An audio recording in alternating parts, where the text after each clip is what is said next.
This is the Bible Show. Welcome, folks, to another episode of the Bible Show. My name is Sam. Joining me is Will. And today we're continuing our series in the book of Exodus. But before we get there, one of the things I want to invite is if you watch this show, if you listen to this show, one of the things we want to do is invite you to partner with us. This is something, Will and I don't take a salary for doing this, but there are production costs for producing our shows, the Bible Show, the daily shows, Under the Hood. If this is a show that blesses you and you're able and you're already supporting your local church, we want to invite you to partner with us. We're coming into that season where we're creeping up toward the end of the year. A lot of people are looking for tax deductible gifts. This is something where you do get a tax deduction for any gifts that you make to our show. But beyond that, more importantly, if you want to partner with us to lift up the Word of God, to exalt Jesus, to make him famous in all the earth, and to bless the show so that we can be a blessing to others, we would love it if you would look down at the link that's below this video, click on it, and make that donation to us. It goes a long way in helping these shows to survive and to make sure that we can keep on doing them. So I would be very appreciative of that. I got to say, I want to thank the people that have. There have been a lot of them. Like, I've been doing the notes, handwritten notes to everybody who donates. And it's getting to the point where it's like, I'm not sure how much longer I can keep doing this because my hand gets pretty tired after that. But I do want to thank everybody who's done that. It's really such a blessing to know that you're willing to partner with us in what we're doing.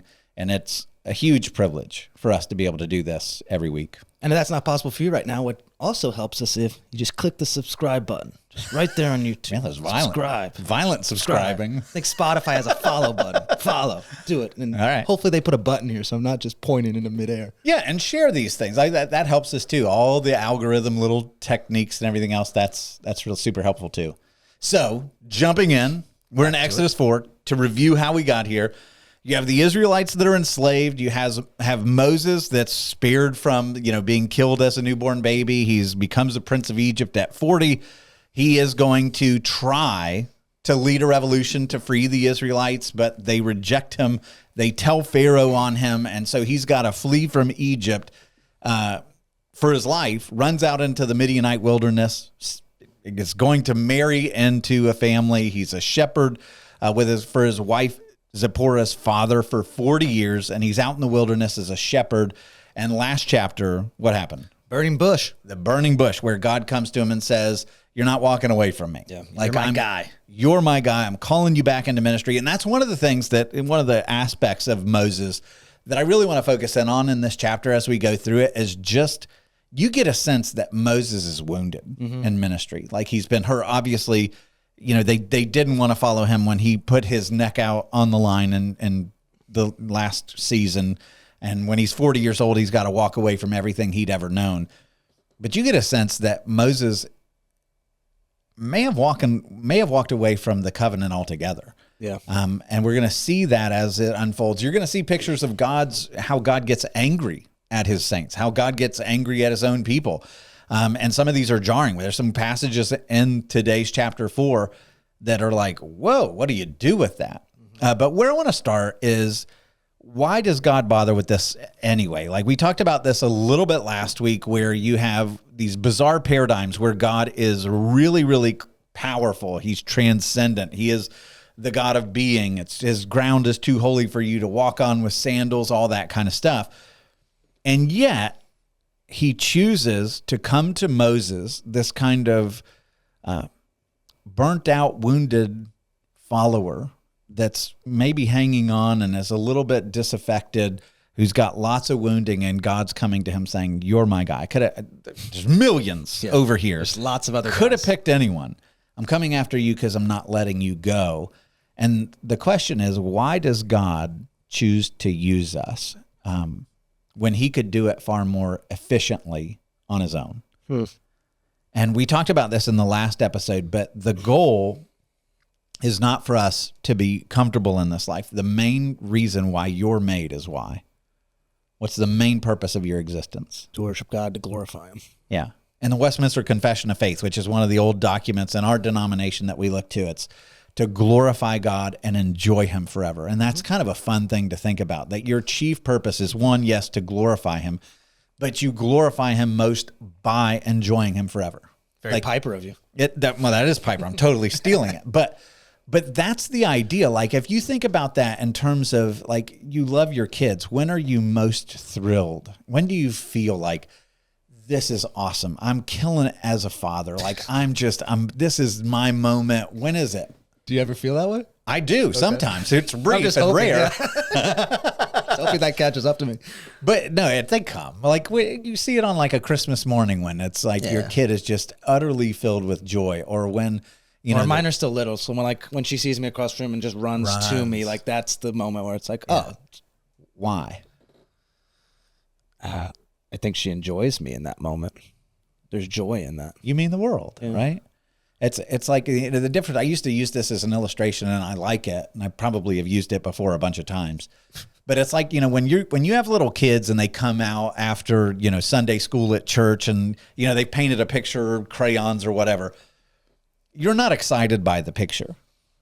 Not yet. It's objectively terrible. Mm-hmm. Like, the coloring's outside the lines. The things are colored the wrong way. But what makes that thing so precious to you is they're running excited to give it to you. Daddy, daddy, look what I made for you, right? And there is something in that if your 3-year-old, your 2-year-old drew the perfect picture, would you be more glorified by that? Like, oh, look at the perfect thing that my child has created. Yeah. Or more glorified that she runs to you even with something that's out of lines and a little bit messy, but it's a heart that's like, daddy, daddy, I want to thrill your heart because I love you so much. And there's this innocence to it of just, I want to give this to you. Yeah. Which one of those means more? The latter. Right? And if God is a God who loves us, his main end, he knows what's best for us is to draw near to him, right? Mm-hmm. Then the best thing he could do for us is to put us in situations where we need him. Yeah, that force us to him. Where we learn how good he is. And sometimes if he gave us everything, it's like a kid. If you give a kid every single thing that they ever wanted, what kind of kid are they going to be when they get older? Not a great one. Terrible. Like, they're going to be awful people. And there's something about this that when you try to, like, okay, let's go back and let's think about the heart of God. If his heart is that he wants to be in relationship with us, and that is most important to him. It's more important than right and wrong and righteousness. He is a God of relationship that wants us to be free of unrighteousness. He doesn't want us to live in that because he loves us. It's not that he's just for morality's sake up there judging everything. He wants you free of it. He wants you to be with him. He wants you to be healthy. He wants you to be in a relationship where you're infinitely valued and loved, and his embrace and all of that stuff. That's what matters to him. And when you start filtering all the whys, because there's some suffering in this, and you see God mad in this chapter, and you're like, whoa, how in the world do I make sense of this? You got to come at it thinking through as much as we can through the mindset of God. Yeah. And what his desires are, and how he wants the best for his kids. And sometimes the best for his kids means that he gets angry and compels them out of their complacency, right? It's like I put down, I was trying to think of an example of this, and this may or may not be personal experience. But if my kid breaks the sprinkler head in the yard doing something that I just told him not to do, and it was a huge fiasco for me to create a sprinkler system, you know me. This is way beyond my skill set. I'm proud of my sprinkler system, and all of a sudden, kids doing something they shouldn't be doing, break the sprinkler head. What is the right thing for me to do as a father? Is it A, fly into a rage, send them out to fix the sprinkler with no help, no resources, no possibility that they know how to do it, but just like, I made this, you messed it up, you go fix it, I'm raging? I hope there's better options. It's probably not the best way to go. Or is it to be like, oh my goodness, I love you so much. I'm so glad you were out having fun in the yard and you broke the sprinkler doing something that I told you not to do. But I just want to celebrate you because you're amazing and I love you and I don't want you to ever be, to reckon with things that you've done wrong. That's would be very gentle parenting of you, but no. It's terrible parenting. Let's just face that's terrible parenting. But I think the right way to do it, and like, I know this is a really terrible metaphor for God. Yeah, this is good so far, though. Is to teach them how to fix the sprinkler, to show them how the system works, and to go out and do it with them. Why? What does that accomplish? It's relationally connected, kind of everything.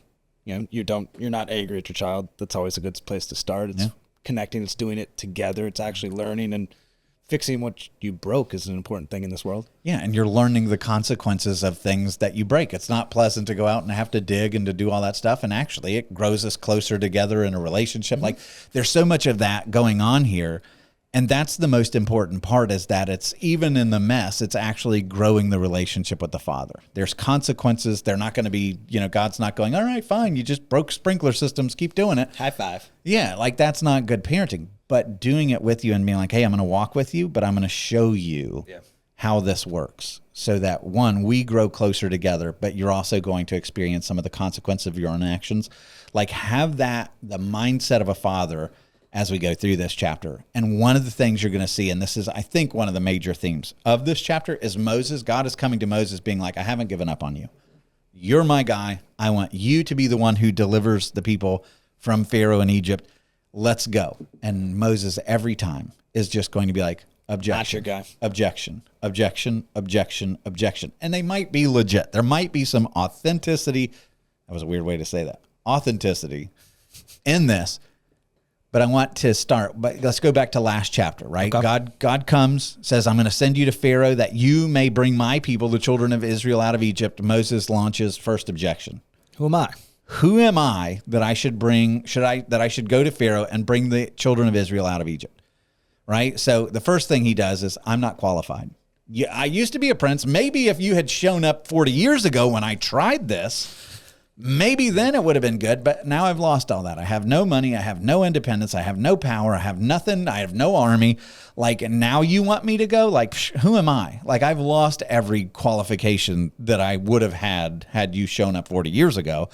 And so you see that, and God's like, but I'm going to be with you. And so there's the first objection. And as we go through this, you're going to see one after the next. So beginning in verse 1, after God saying, no, we're going to go, notice all the word but. Every time God says something, there's like Moses steps in and goes, but, Then Moses answered, verse 1, but behold, they will not believe me or listen to my voice, for they will say, the Lord did not appear to you.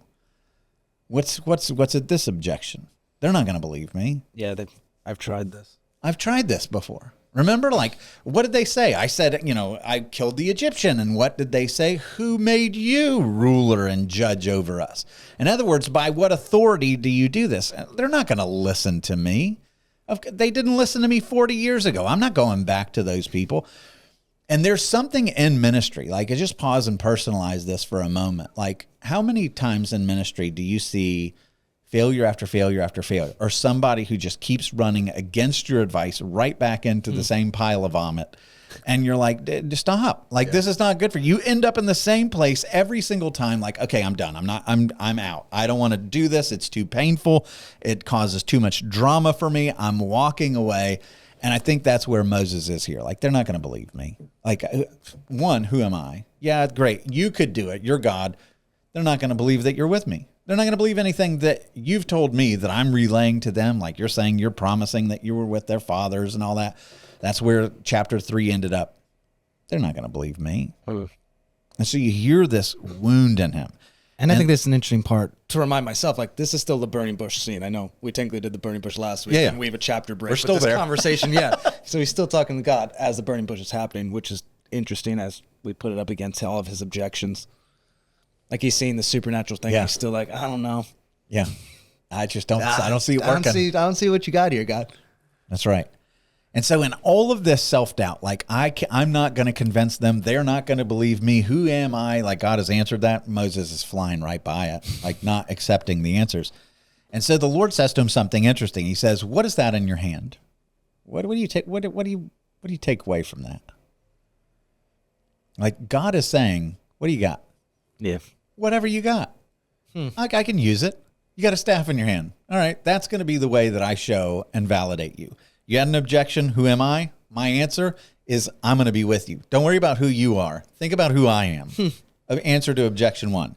Next one is, I don't have what it takes to convince them. And he's like, you don't, huh? What's that in your hand? You've got everything you need, because I'm going to be working through you. You think I just have a staff. I'm not able, blah, blah, blah, blah, blah. what is that in your hand? Whatever you have, if I'm calling you, you're equipped. That staff, that'll be enough. Let me show you what I can do with what you have. And so like you see God who's like in this negotiation with Moses that surprisingly is patient. Like, because you would never do this to a drill sergeant. You imagine being in the Marines and he says, drop it, give me 20. And you're like, I don't think I can do it. You know, I'm not sure this is the right mission. You'd get destroyed, you know? And yet here you have Moses who's speaking to God. And he's like, yeah, no, thanks. I'm not accepting instruction from you. No, I'm not doing it. And it's just an active illustration, like, because Moses is like, I'm too ordinary for this big project. Mm-hmm. And the staff he's going to take, like, that's just an ordinary staff. He's going to do something supernatural with it. So he's even just like modeling and seeing like, okay, if you can't believe about yourself, let me just show you how this works out. Yeah. But personalize that. Like God's saying, I don't need you to go out and find some supernatural, you know, jewel that's going to bring out some, you know, magical qualities. Like, if I'm calling you to do something, I'm going to move through you. It's not about your skills. It's not about your possessions. It is about my power. What do you have? That's enough. That's what I'm going to use. You got a staff in your hand? Great. I'm going to show you some cool stuff with what you have, with me working through what you already have. And so Moses has a staff, and he's going to give 3 miracles, and all of these miracles are pointing you to gospel. Okay. Like, which I think is just, I love these metaphors and the things that are coming out here. So Moses is like a staff, you know, this is what I have. And God says, throw it on the ground. And he threw it on the ground and it became a serpent and Moses ran from it. So this is kind of a fun, cool scene. Like Moses is like, it's a staff. What are you going to do with a staff? He'll throw it down. He throws it down. It becomes a snake. Moses, not a fan of snakes, and he knows they're not great being a shepherd. And he runs away from it. So let's stop here for a moment. And I want you to unpack, what is the symbolism of these emblems? What does a staff represent? Who carries a staff? A shepherd. A shepherd. What does that make you think of? The good shepherd. The good shepherd, who's that? Jesus. Jesus. The Lord is my shepherd. I shall not want. All throughout the prophets, like the shepherd. All the patriarchs are shepherds. Moses was a prince. God's like, nope, that's not what I want you to do. I want you to be a shepherd. So he throws him into Midian and all this turmoil to where Moses is now a shepherd. And this staff represents the shepherd, right? And God says, all right, I'm going to use that. But he uses it in a way you would never expect, right? I want you to take the staff that is the emblem of the shepherd. It represents the identity of a shepherd, and I want it thrown down. And then it becomes what? Serpent. A serpent. Well, what does that represent? Evil. Evil. Like this is, the devil himself is a serpent in Genesis 3. Like the serpent is always the evil creature out throughout Scripture. So here, wait a minute. You're telling me that the shepherd's staff is going to come down, is going to be thrown down to become the serpent? What do you hear in that? Now, here's something that's controversial. People hear this and they're like, not my Jesus. Do you know that Jesus compares himself to the serpent? When he's talking with Nicodemus in John chapter 3, right after the most, famous verses, or right before the most famous verses, where it's, God so loved the world. What has he just spent talking to Nicodemus about? He says, just as the Israelites lifted up the bronze serpent in the wilderness, and everybody that looked at that bronze serpent from Numbers was healed, so too must the Son of Man be lifted up. And he's saying, I'm going to have to become like that serpent. What does that mean? How in the world can God Almighty, how is he going to take on something that's even remotely identifying the nature of a serpent? Why would he do that? How do we make sense of that? And what's the answer? Goes to a cross. When he goes to the cross, what does he take upon himself? All of our evil. He takes on all of our evil. That means every single redeemed person's sin is caked on him. All the sins of the worst parts of humanity, he takes on himself, and God looks at all of that unrighteousness and all of that filth and is utterly it's repulsive to him, and all that wrath that had been stored up for all of us then falls on him. And so you have a shepherd's staff thrown down to become a serpent. Now, in a couple chapters, we're gonna race forward a little bit. When he does this in front of Pharaoh's magicians, what happens? They're like, psh, yeah, we can do that. We can do that. And then they throw down their staffs and they have their own serpents. And what happens? The serpent belonging to Moses' staff that became the serpent from Moses' staff devours their serpents. What does that mean? The serpent devours up all other serpents.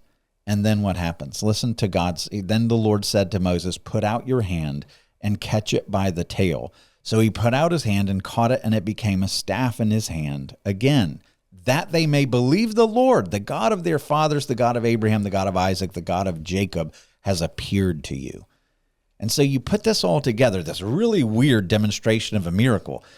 Your staff is going to become a serpent, swallow up all other serpents, and then be restored again to the shepherd's staff. Do you see that? Mm-hmm. Like, how else do you make sense of this? Do you think that's pointing to the resurrection, defeat of evil? Would you go there? Yeah. I mean, if not, just obscure. And as we've seen, the Bible's not just looking for obscurity. Yeah, God doesn't do parlor tricks. Like all of these miracles that he's doing, they're for a purpose. They're preaching gospel. That staff in Psalm 23, by the way, the Lord is my shepherd, his rod and his staff comfort me. The staff is the emblem of the shepherd and God himself as well, the comfort that he brings. And then verse 6, so there's one test. Okay, you have a staff. Great, I'll use it. I'll show them that I have a miraculous power to take noble things that have fallen into cursing and make them noble again. Hint, hint, Israel, this is what I'm coming to do for you. Well, let me give you another test, another miracle that you can show to them. Verse 6, again, the Lord said to him, put your hand inside your cloak. And he put his hand inside his cloak, and when he took it out, behold, his hand was leprous like snow. Not good.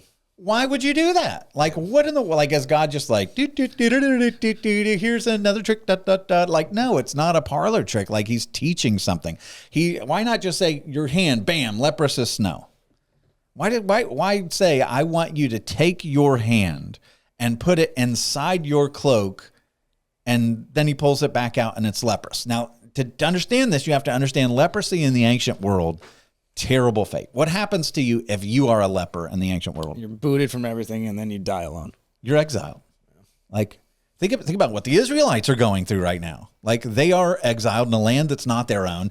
They're considered second-class citizens or worse by the people that are there. They're filthy. A leper, when they were a leper, they had to go outside the camp. They had to leave their family. If anybody came near them, you know what you had to do as a leper? You had to shout, unclean, unclean. That was your identity to the entire world, is when anyone came near you where you might have human contact, where you might have community, you were required to remind the community, no, I'm a pariah.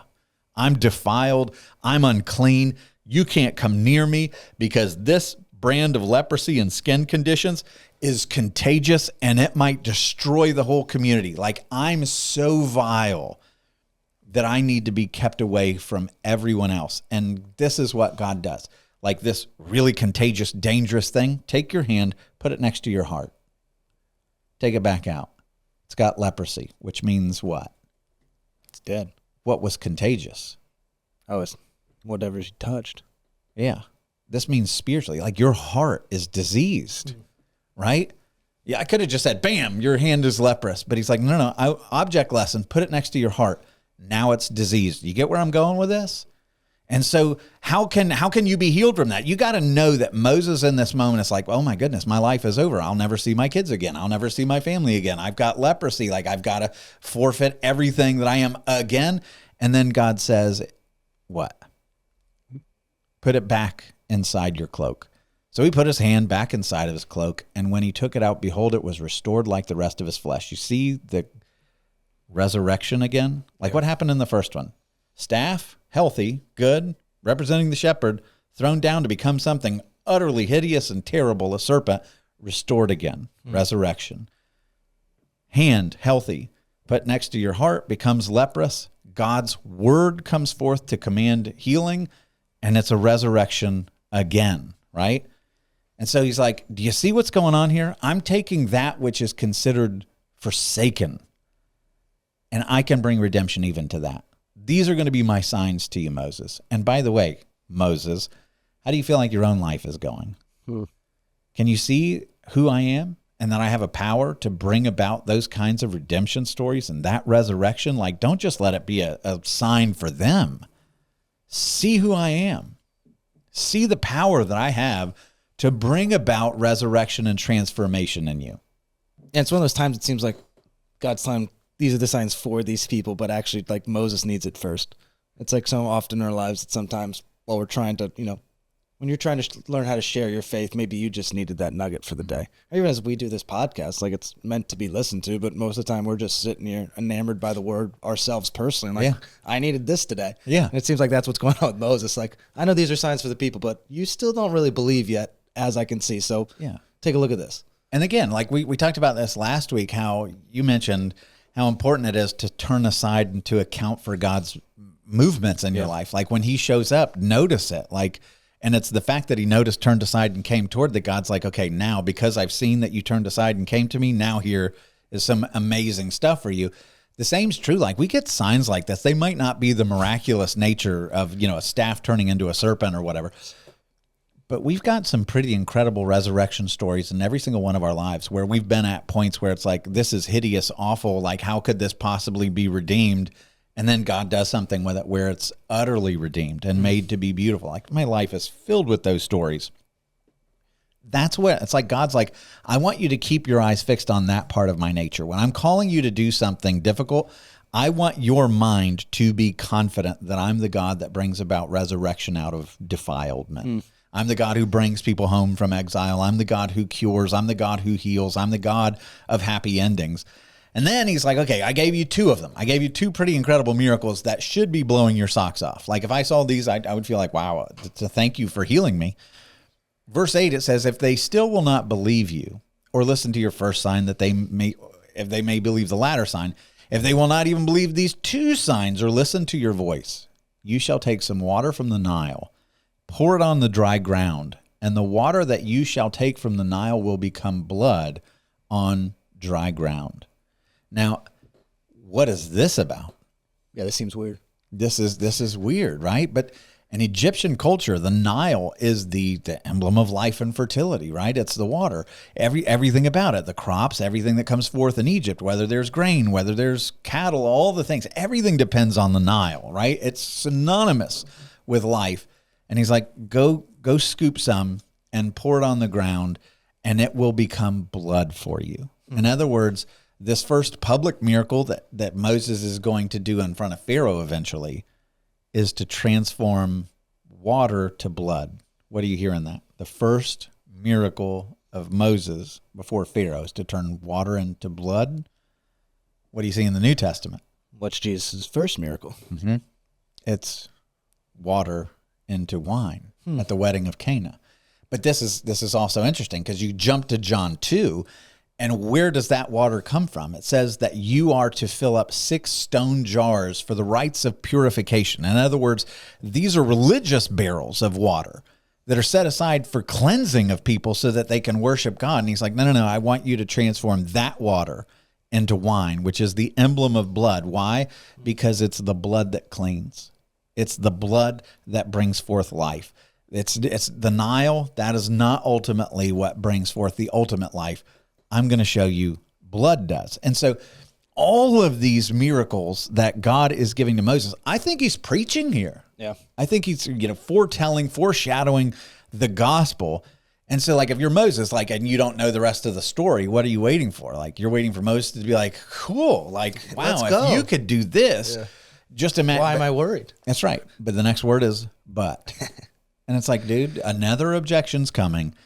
And now imagine, step into the shoes of God. And you've already come, you've already humbled yourself. You're in thorn bushes on a desolate mountain. You're coming, you're hearing, and you're seeing, and you're knowing the sufferings, and you're relating, and you're calling. But Moses said to the Lord, "Oh, my Lord, I am not eloquent, either in the past or since you've spoken to your servant, but I am slow of speech and of tongue." What do you imagine immediately when you hear that? What does that mean? That Moses is slow of speech? Yeah. How do you always hear that taught? Just he stutters or stammers? You don't know where the stutter comes from. Like has a speech impediment of some kind? That's the way I've always heard it. Like Moses is going, but Lord, I can't do this. Yeah. And then God's going to be like, well, we'll have someone else do it. No, like I think what's going on here, and this is another Sam theory, but I think I'm right here. I don't think that this is saying that Moses has some kind of speech impediment or problem. I don't think so. What I think is going on here is that Moses no longer speaks the tongue very well. Right? Like the language? The language. Okay. So if you jump, this very same expression is used in Ezekiel 3, verses 5 and 6. And this is what it says. God's speaking to a prophet. He says, "For you are not sent to a people of foreign speech and a hard language." That hard language is the same thing as the slow of speech. It literally means heavy-tongued, right? So it's like you can imagine if your tongue is heavy, it's like you're trying to move it. It's too much. Just can't get it out. Yeah. You can't get it out. He says, "But I'm sending you to the house of Israel, not to many peoples of foreign speech and a hard language." Same language, same words there. So if that's it, and it's referring to, I'm not going to send you where you've got to, have a translator, and it's going to be awkward, and it's going to be really hard to speak the language because it's not native to you. That's the way these words are translated in Ezekiel. I think what's going on here is Moses has been away from Hebrews for 40 years. You'd lose. I think so. Like the international languages of this time are Egyptian and Akkadian. Midianite would have been Semitic, but it's not the same as Hebrew. And so it's like saying, you've been away from the language. Jethro's not speaking Hebrew. Zipporah's not speaking Hebrew. He's not talking Hebrew to Gershom and Eliezer. He's walked away from it. My wife, she was a missionary in Kiev, Ukraine for 3.5 years. Spoke fluent Russian when I met her. Like we'd be walking around in the grocery store, and she would see Russian immigrants and hear them speak, and then I would lose her, and she would just be talking fluent Russian, which is kind of wild and really cool to me. But like in the years that we've been married now, and she's been out of the mission field, now she comes across somebody who's Russian, and she was once fluent in it. And it's like she's losing the language. She's slow of speech. She's frustrated. It's now hard for her to speak because she's losing words. And she's like, oh, what was that word? And it's like it gets slow. And so this is, I think, another nod to the fact that Moses is now distant from all that. My belonging to the covenant community of people, I don't even speak the language very well anymore. Like I'm so far removed from that. And I don't think it's, that Moses doesn't speak well, because Acts 7:22 says Moses was instructed in all the wisdom of the Egyptians, and he was what? Mighty in his words and deeds. So it's like, okay, did he become mighty in his words and deeds? Is he talking about just the Torah where he writes it down, or is he like a good, eloquent speaker? And I think what happens is he goes to Egypt, he starts carrying this mantle, and before you know it, he becomes extremely eloquent and powerful and is speaking now that he's back on, the training wheels are coming off, and he's back riding his bike that he once knew how to ride really well. So that's my theory. What do you think of that theory? It makes more sense than just like, why wouldn't God even heal the deliverer's speech impediment if that was the problem? That's right. If that's the obstacle, like he just made a leprous hand well again. Like, yeah, just you're going, okay, now you're speaking well. Let's get over this one. But it could be, I could be wrong. It's not a hill to die on, but I think in light of Ezekiel 3 and the way that's translated elsewhere, it makes sense to me. And especially with the theme that Moses feels alienated from the people of God, which is a theme in this chapter. Verse 11, then the Lord said to him, who made man's mouth? Who made him mute or deaf or seeing or blind? Is it not I, the Lord? Now, therefore, go, and I will be with your mouth and teach you what you shall speak, right? So here you have God who's like, okay, you keep looking at yourself. Who am I, right? They won't believe me. I can't speak the language easily. And God's like, I'm not asking you to look at you. I'm asking you to look at me. Who made man's mouth? What's the answer to that? God. Who made man mute? Or deaf, God. Or seeing, or blind? Is it not I, the Lord? So go. I got this. I can work with whatever you have. Like, I'm going to be with you. Trust me. And again, that's another gut check, because we don't. Like, no. we get into all of our little personal missions, and we're like, I don't have this. Yeah. I'm not equipped. I don't have the skill. And God's like, did I call you to it? Then get on with it. Like, I'll fix it in midair. Like, it's going to be okay. I'm going to work this out. If I've called you to it, then be obedient and do it. It's like people say, I don't want to evangelize because I feel like, God didn't ask you if you were equipped. Yeah. He just said, I'll go with you. Same thing he tells to Moses. It's like, get on with it. I'm going to be with you. And by the way, if God is saying that the standard, like who makes man's mouth, who makes him mute and deaf and all that stuff, when you get to the New Testament, it's not an accident that what are the miracles that Jesus is described as doing? Right? All of those ones. All of those ones. So, I mean, you open up and he miraculously heals the deaf. Mark 7:32, he heals the mute. Matthew 9:33, he heals the blind. 9:7. So if God is saying who does all this stuff and then Jesus does it, Jesus, in a sense here, not in a sense, he absolutely is showing, I am God. And so God says that to Moses, like, okay, I've got that objection. You've lodged a number of objections now. I got this. I'll even control your speech and everything else. What's the next word going to be? But he said, my Lord, please just send someone else. And now you're like, whoa. Yeah, it's not a real objection. This is just straight up, I don't want to do this. Yeah. So in this, you've got the lack of qualifications objection. I'm not worried about that. I got you. The anticipated rejection, they won't listen to me. The one where it's, I don't know your name, personal deficiency, I'm not eloquent, the blunt refusal. And this is where it's like God says, all right, let's get real, Moses. So verse 14, it says, then the anger of the Lord was kindled against Moses, and he said, is there not Aaron, your brother, the Levite? I know he can speak well. Behold, he's coming out to meet you, and when he sees you, he'll be glad in heart. And so now all of a sudden, God has ordained that this slave is somehow going to be able to escape Egypt and know to come to a mountain. All this is like incredibly supernatural. But it also is back to that, like he's been in the trenches. He knows how to speak Hebrew. I'll even take care of that objection. Yeah. Like, I'll give you a wingman, which is interesting because it seems like God always gives a wingman. Yeah. For salvation stories. Verse 15, it says, you shall speak to him and put words in his mouth, and I'll be with your mouth and with his mouth, and I'll teach you both what to do. He'll speak for you to the people, and he shall be your mouth, and you shall be as God to him. So it's like setting up the stage where God has a prophet who speaks to the people. Moses, you'll be like God. He'll be like your prophet who then relays the message to the people. And take in your hand this staff with which you shall do the signs. Yeah, like back to the beginning. Yeah. So like, remember that? Like, but here you see the Lord is getting angry with Moses. Is that okay? Yes. Why? One, he's the Lord. He is the Lord. But it's like you watch the patriarchs. They do things that are way worse.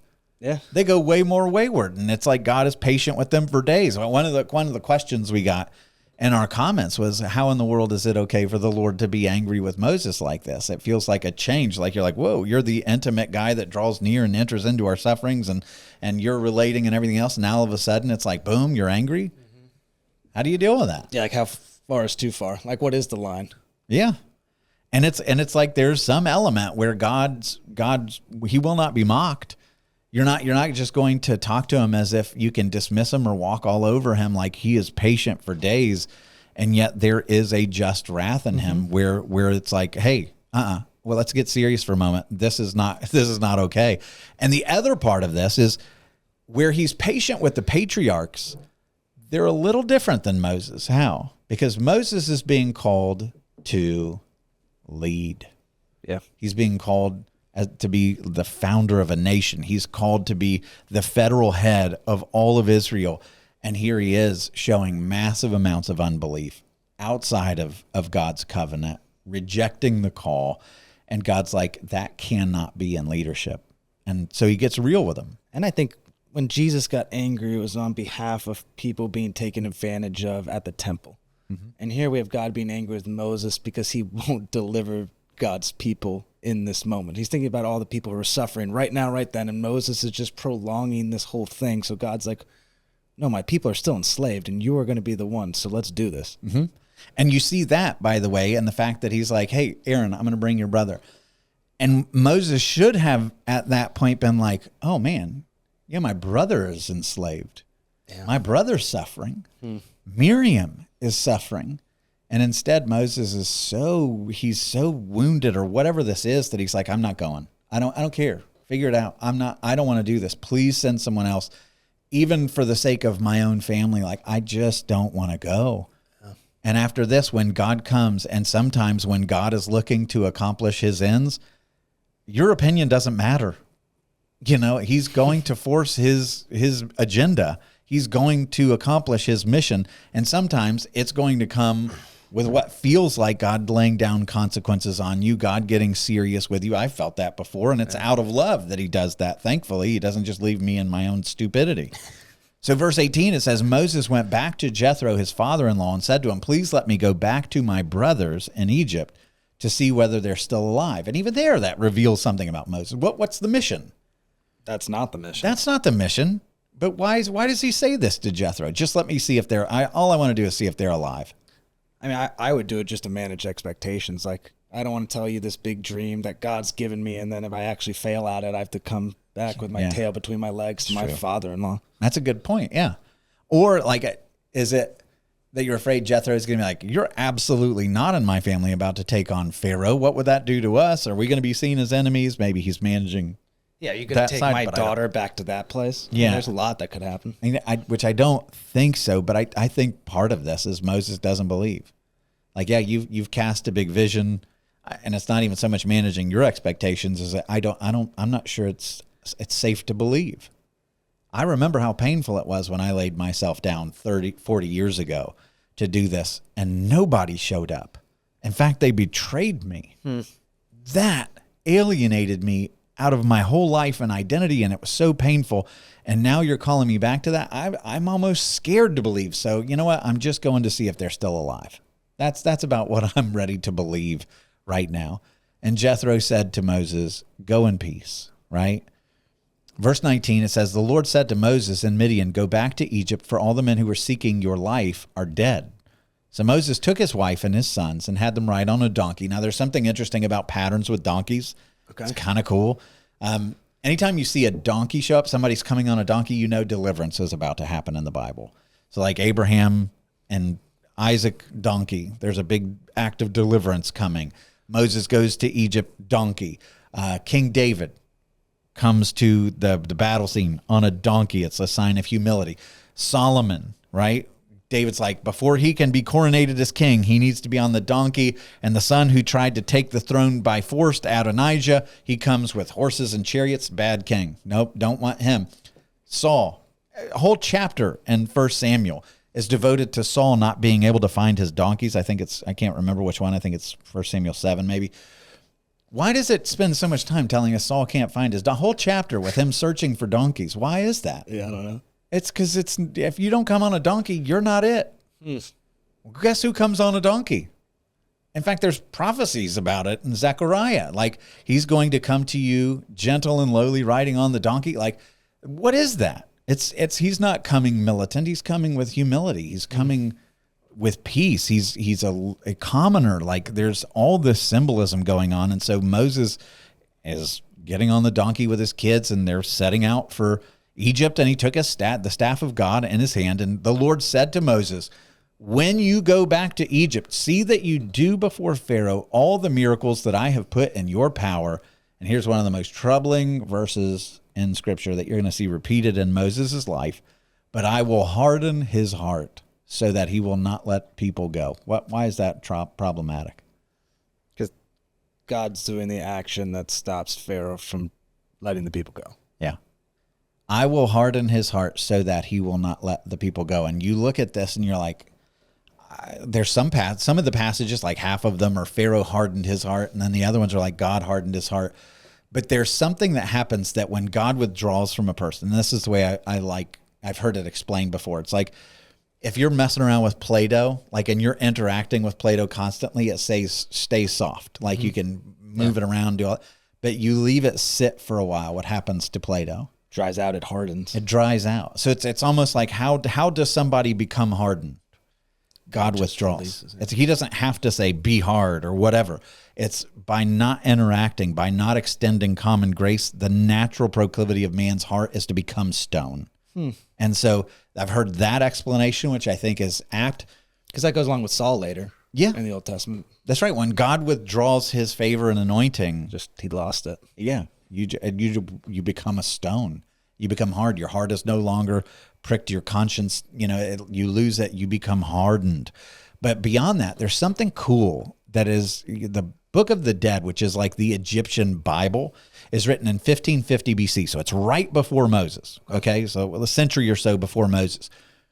In this book, you're told how to get to an afterlife. Okay. And it walks you through this whole process. And one of them is the Pharaoh comes and he's guided by Anubis, who is the escort into the afterlife. And they come to these scales, right? And at these scales, on one side is what's called the feather of truth. It's called the Hall of Judgment, if you want to Google it. On one side of the scales is the feather of truth, or in Egyptian, it's ma'at. It's like designed. You measure up with the way that the world's supposed to be. And on the other side is your heart, literally. And if your heart is heavier than the feather of truth, then you get this creature, Amut, who's sitting there, who's a third crocodile, head of a crocodile, the body of a lion, and then the backside of a hippopotamus. Huh. And it's like he's going to deliver some justice on you if your heart is heavy. And that's what's going on here. When God says, I will harden his heart, that the Hebrew word there comes from kaved. You know what that means? It's the same word as glory. And what is the sense of that word? Weight, right? Yeah. God's glory means God's weightiness. He's like, he draws to himself because he is the heaviest thing around. And so when God says, I will harden his heart, what's the sense of that? I'm going to judge Pharaoh. I'm going to make his heart heavy. And if you're familiar with Egyptian culture, which they obviously would have been, what does that mean? His heart is going to be heavy. I'm about to bring judgment on Pharaoh. And the ultimate application of that is all the same. It's God bringing judgment on Pharaoh. But it helps me to understand, like, the way that he's communicating here is, I'm about to make Pharaoh's heart hardened and heavy. The Egyptians would have heard he's sending him to condemnation, right? Yeah, it's not just God's going to make Pharaoh stubborn, so he says no all of these times. But it's also, I'm lifting my grace and mercy from him, so his heart just grows increasingly heavy, naturally on its own, because the human heart, apart from God, will just get more and more heavy, more and more wicked, more and more weighed down, more and more hard. And that's what this is communicating, which still, God's sovereignty is all over this. Yeah. But who's the one responsible ultimately for his wickedness? Pharaoh, right. So moving along, verse 22, then you shall say to Pharaoh, thus says the Lord, Israel is my firstborn son. What's the problem there? Israel is my firstborn son. Who's God's firstborn son? Not Israel. Well, I mean, obviously it is. It says it right here. Israel is the firstborn son, and yet God is going to come and say, that he has an only begotten son, right? Yeah. Like, so this is Jesus, and you're left going, oh, what's going on here? How is Israel the firstborn son?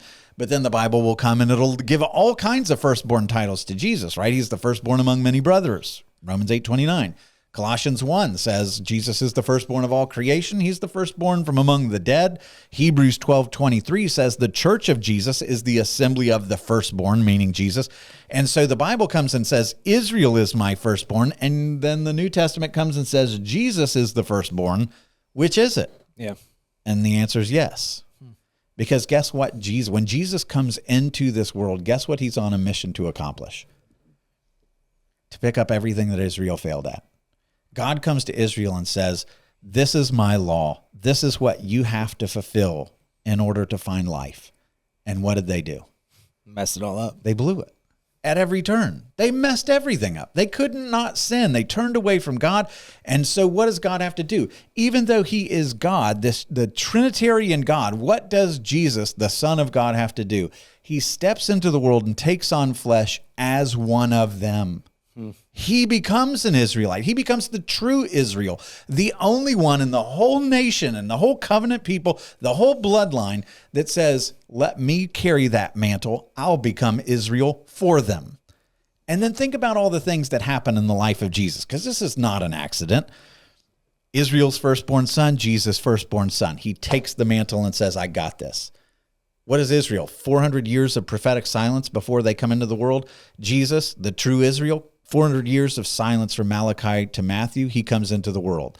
The Passover lamb that delivers Israel from death, guess who's that's going to be? Jesus. Behold the Lamb of God who takes away the sins of the world. You see, The Passover lamb delivers them from death. Israel is going to be delivered out of Egypt in the Exodus. But when Jesus is born, guess what passage is cited? Hosea 11:1. What? Out of Egypt I've called my son. So Jesus, when he's born, actually goes down to Egypt to flee from Herod. Why? So that when Herod dies, just like when Pharaoh dies, he comes out of Egypt. He's walking in the footsteps of Israel. Israel's going to go through the parted waters of the Red Sea, right? Jesus goes into the Jordan River, but it's not the waters that are parted. It's the heavens that are parted.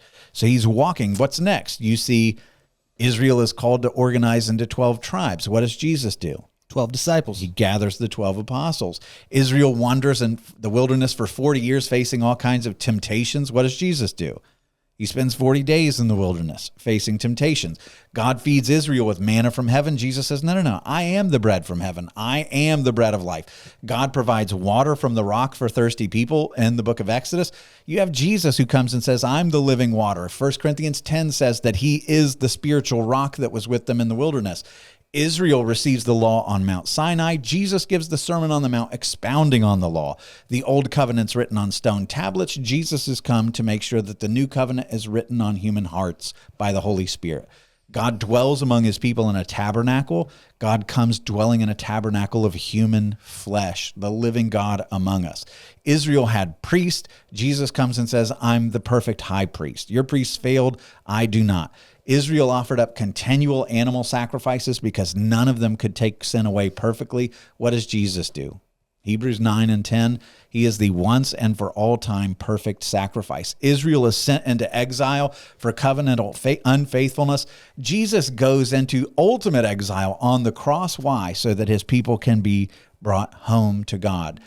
You see that he builds the temple. Jesus defeats sin and exile from God and rebuilds a temple in 3 days, speaking of his own body.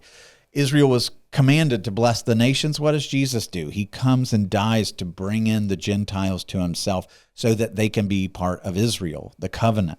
Israel repeatedly failed and rebelled in the wilderness. Jesus goes and perfectly obeys. Israel is likened to a vineyard that bears no fruit. Jesus says, I'm the true vine. David's kingdom represents God's rule on earth. No. The son of David is going to reign forever and ever and ever.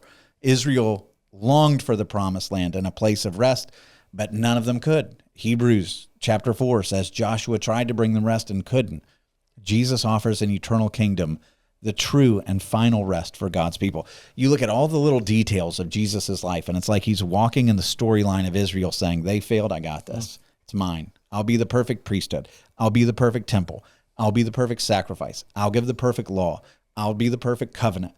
Everything he takes up and says, I'll fulfill where Israel failed, so that the firstborn of God, all wrapped up in him. He is the fulfillment of everything God intended with Israel. What do you think of that? I mean, that's crazy. I mean, that's not a short list. Oh, there's more. There's a lot. I mean, Google it.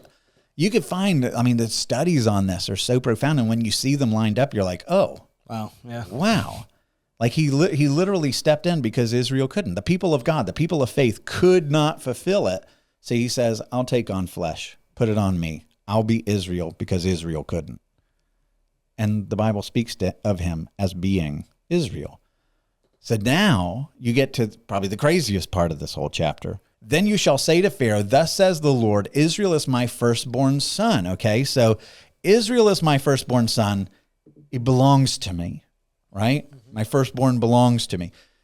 And I say to you, Pharaoh, let my people go that they may serve me, or he may serve me, Israel. And if you refuse to let him go, behold, I'll kill your firstborn son. So you either give me my firstborn son, or I'm going to take your firstborn son. No matter what, like the Bible comes, the law says all firstborn should be dedicated to God, right? As the first fruits. Like every family offers up and says, our whole family belongs to you. We're consecrating the firstborn to you. And you see that. And now listen, because where does this passage go next? Gets weird. But with who? This isn't out of nowhere. God is saying the firstborn belong to God. Mm-hmm. And if you refuse to honor God's request, you lose your firstborn. Yeah, death. Right? So at a lodging place, that was wild. Brace yourself. At a lodging place on the way, the Lord met him and sought to put him to death. That escalated? But yeah, this escalated quickly. But in fact, it didn't escalate quickly. It's a real slow burn. This is God coming and saying, no, this. And Moses saying, no, I can't. And God saying, okay, I'll accommodate that. And Moses saying no, and God accommodating. Moses saying no, and God accommodating. And finally, Moses is on the way. He's reluctant, and he knows that this whole thing is about covenant. But what has Moses not yet done? He's never circumcised his kids. So he's going and telling Pharaoh, I want you to give God the firstborn son, when what has Moses not done? Consecrated his firstborn. He's not even a little. Like, Gershom is uncircumcised. Moses is not yielding his family to God. He's about to be called into leadership to form a whole nation, and he's giving a birth certificate and hypocrisy. Like, yes, I'm calling you to come out and worship and be God's people, but I'm not interested. I don't even circumcise my own kids. And here you see where God comes and wants to put him to death. Why? Why is this different than the patriarchs? I think we said it a minute ago. He's in leadership. Yeah. And the moment you step into leadership for the sake of God, the stakes get higher, right? I mean, you think about this.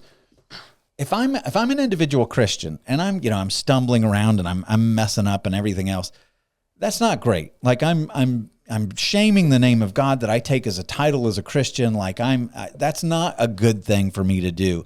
But if I'm a leader of people and I'm making a mockery of what it means to follow God, and I'm like, that doesn't mean much to me, but I'm going to stand over you and declare it to you. Now that really damages people. Yeah. It's like, when you see discipline of a pastor who fails or who abuses a flock, like, that's a serious thing. That's a very serious thing, because that damages, they relate God with you if you're in leadership, right? They associate your personality with God. They'll walk away from the church when they have abusive pastors or whatnot. And God's like, you're going into leadership. You're not going to pull that hypocrisy stuff. Like, I will literally put you to death before I allow you to shame the name. Do you think I'm going too far there? Do you think that? I think that's what's at play here. Yeah, I mean, we haven't said what happened yet, but it is serious. Yeah. So God is coming to Moses and saying, I am not about to let you go and lead my people as a hypocrite. Like, enough, Moses. Like, you're on the team. I'm coming for you. Like, I want to use you. And Moses is still not dedicating his family to the Lord and bringing them back into covenant. And Zipporah, verse 25, his wife, then Zipporah took a flint and cut off her son's foreskin and touched Moses' feet with it. Now, in the Hebrew, it doesn't say Moses's. It just says his, okay? So it could be Gershom. Somebody's it could be Moses, right? Zipporah took a flint, cut off her son's foreskin, and touched Moses' feet with it and said, surely you are a bridegroom of blood to me. Now, the Hebrew word there that's bridegroom could be son-in-law. It's basically a marriage relationship with a male. So it's a bridegroom, a son-in-law, something like that. And so it's kind of ambiguous. Is she taking the foreskin and putting it on Moses' feet or Gershom's feet? We don't know, but it's not Moses who does the circumcision. It's Zipporah, and God honors that. Yeah. So she steps up. The foreigner, the Midianite priest's wife, now says, I'm on your team. I will my children, circumcise the Hebrews. Right? And so now she's saying that. And I think, why do you think she takes the foreskin? Because this whole thing is gross and weird, right? Why do you think she takes her son's foreskin, presumably still nasty and bloody and gross and weird, and go and touch it to Moses' feet? What do you think's going on? I have no idea.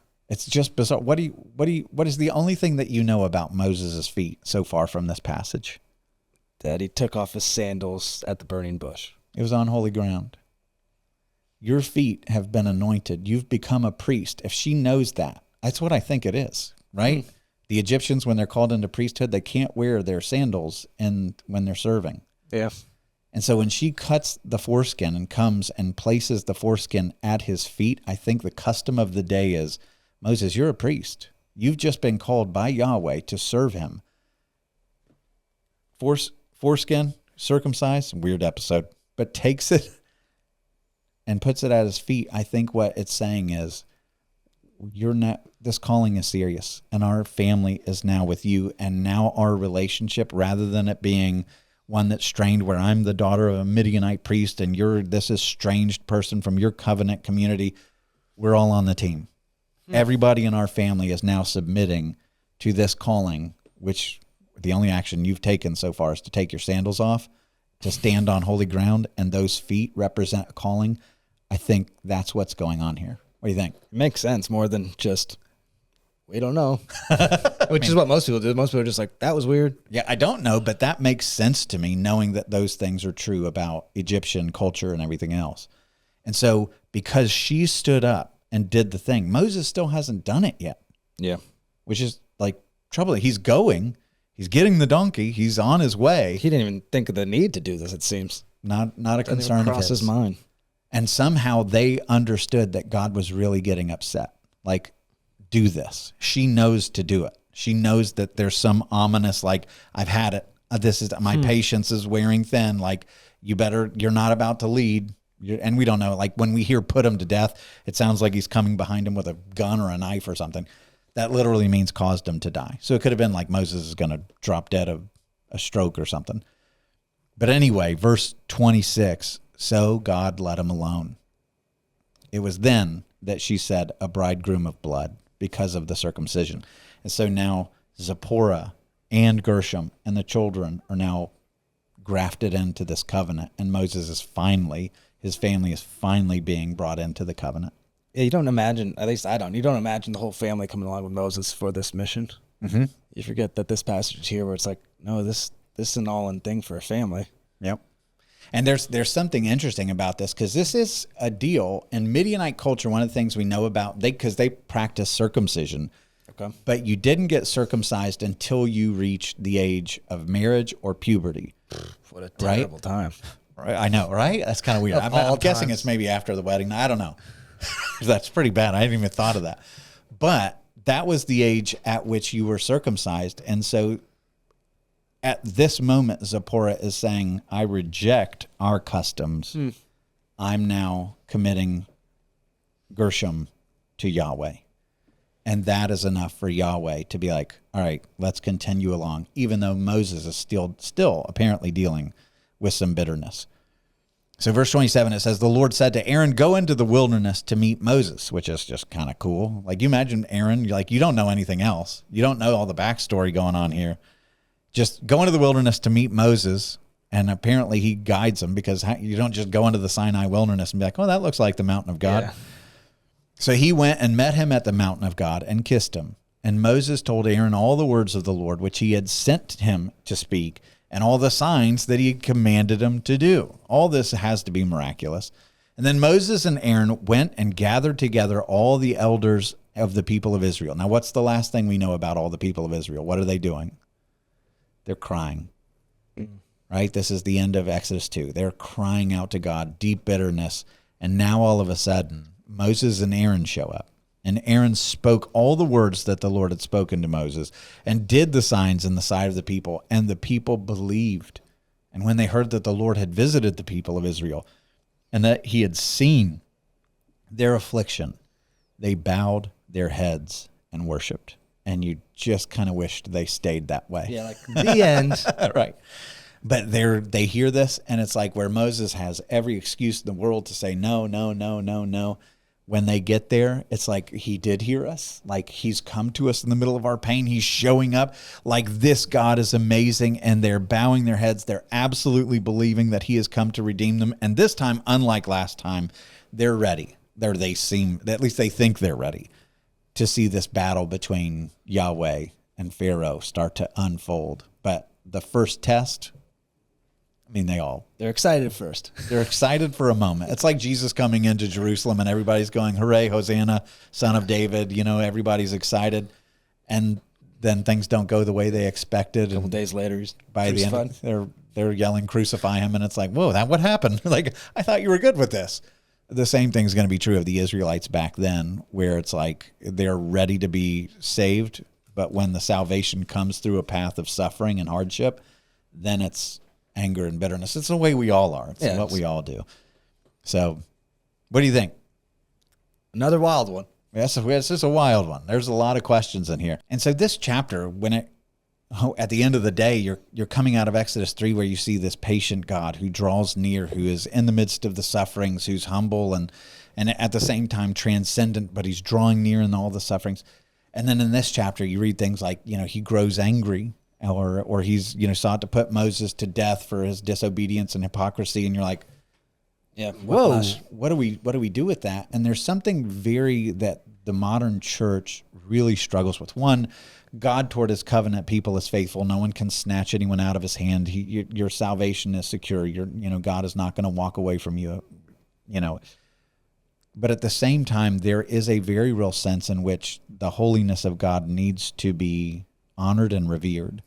One of my least favorite things in church, honestly, is when there's a need to discipline someone else, right? You have somebody who holds themselves in a position of leadership that fails and does something to bring shame or dishonor to the name of Jesus or the church, and you've got to step in because you're required to in Matthew 18 to say there's consequences for that. Like, even if it means that you have to be removed from membership, the ultimate aim of that is to protect the name of Jesus and to protect the flock from wolves. In Matthew 18, Jesus says, if you have someone who has sinned against another, the offended party goes to that person privately. If not, they take someone else and go to that person. And then if they still don't listen, then you go to the church. And if they won't listen to the authority of the church, then Jesus says, treat them as you would an unbeliever, to put them outside of your church, to let them know this is not the way believers behave. And in a sense, that's kind of what God is doing here, because the worst thing that God could have done for the people of Israel, for his own glory and name, is to send Moses to lead them when he doesn't believe the message deep in his bones. Right? Yeah. It's like if I was on here in just hypocrisy and I went home and I was, beating my wife and kids and cheating on my wife and doing all these things, but I got on the podcast and smiled and said, yay, love Jesus. But then it comes out in the scandal. I mean, you see this with, big figures nationwide where all of a sudden it's like, man, I loved Ravi Zacharias, and then the great fall. And you're like, oh man, everything he ever taught, I can't send his sermons anymore. I can't do this. All the people that worked for his ministry, everything, all of it is impacted. All of it. People mock Christianity. His name is blasphemed among the nations because of stuff like that. And we have to take seriously that, especially in leadership like Moses, if you're going to be in, God holds you to a higher standard. We're told that. Not many should become teachers. Why? They'll be held to a higher standard. Not many should be put in positions of authority. If there's hypocrisy in them, they should step down from leadership. And I think what God is saying here is you have this tender God who's faithful to the patriarchs to the nth degree, mercy upon mercy upon mercy, and faithfulness, and the fact in the face of them being disobedient and everything else. But Moses is unique in that he's being set up to lead. You're going to be the face of this covenant, this new nation that's being formed of Israel. You cannot be a hypocrite, or I will step in and impose discipline. And I think that's actually a helpful nod for the churches today, that when you have shepherds that are wolves, they need to be removed from leadership. And God was willing to do that with Moses. And it's hard to read when it's coming from God. Wild, yeah. And it doesn't necessarily mean that he's not, saved or going to heaven, but God's like, you're not leading if that's your disposition, which should be a warning to all the people who speak and lead. That at least you should have a heart that wants to submit. At this point, you get the sense that Moses is still obstinate. Like, I'm not doing it. I don't want to do it. I'm not circumcising my kid. And God is having to say, then you're not going to be my guy. And I think in a weird way, like you said, working through all of this, God's anger, it really is discipline, because we do see that Moses after this goes. Mm-hmm. Zipporah does save his life. God does not put Moses to death. And we see from here, Moses, we don't know exactly his full heart, but he does go in faith, at least in that moment. Oh yeah, he's going to become one of the most faithful people who's ever lived. Incredible faith. This guy's phenomenal, but I think he's learning the way that the signs that God gave. Yeah. Hey, I'm the one who can take the one who had it and who lost it and restore it again. Moses, that's you. Mm-hmm. I can take the one whose heart is leprous and diseased and bitter and everything else, and I can redeem. I can do all those things. And I think God is calling him to a sense where, like we said earlier, he's got to recognize this is not just a redemption story for Israel. which it is, this is a redemption story for him. Yeah. And, God, I think in this, it's one of those passages where you're like, whoa, I don't know what to do with this. But I think God, out of love, is taking the smelling salts and being like, look, I've tried to reason with you. I've tried to throw everything I know. I've answered all of your objections. I've tried to make this as palatable as I can. But at the end of the day, like, I'm God. Yeah. And here's some smelling salts. Wake up. This is serious. And God's entitled to do that at the end of the day. And it's for Moses is good. Absolutely, it's for Moses is good. Can you imagine if he said, all right, fine, I'll find someone else? Yeah. So anyway, he won't give up on us. Sometimes it's hard, but he's a redemptive God who's always looking out for our best. And so that's where we're going to leave this episode for today. I want to thank you so much for joining us. Join us next time as we go into Exodus chapter 5, and the contest between God and Pharaoh begins to ramp up.